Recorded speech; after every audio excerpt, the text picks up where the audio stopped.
Hi friends, ఒక ముఖ్యమైన విషయం అండి. ఎందుకంటే ఈ మధ్య అందరూ జనాలు ఎవరు నమ్మాలో ఎవరు నమ్మకూడదో తెలియట్లేదు కదా. ఎందుకంటే ఎవరిని నమ్మకండి ఫస్ట్. ఎందుకంటే మొత్తం మనీ కోసం, వాళ్ళ స్వార్థం కోసం నేను అవసరానికి వాడుకొని వదిలేస్తారు. ముఖ్యంగా మళ్ళీ ఎందుకంటే నీకు ఫస్ట్ వాళ్ళు నిన్ను మోసం చేయడానికి అన్నా నీ పక్కనే ఉంటారు, గుర్తు పెట్టుకుని అయితే ఉంటారు. నువ్వంటే నీ ముందరే యాక్ట్ చేస్తారు, నీకు తెలియదు. ఎందుకంటే నువ్వంటే పిచ్చాను, సూపర్ అన్నాను, దేవుడు అన్న అంటాడు.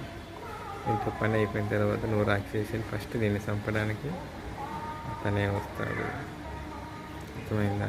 అందుకే ఎవరితోనూ మీరు చనువుగా ఉండకండి. ఎవరికి వాళ్ళు ఇవ్వాల్సిన పని లేదు. వాళ్ళు నేను పొగుడుతున్నారంటే ఫస్ట్ అనుమానపడు. తిట్టున్న వాళ్ళకంటే డేంజర్ పొగిడేవాళ్ళు. గుర్తుపెట్టుకో. నువ్వు మర్చిపోయి వాళ్ళు లీనమైపోయావు, మన జీవితం అంతటితో పోయినట్టే. Be careful.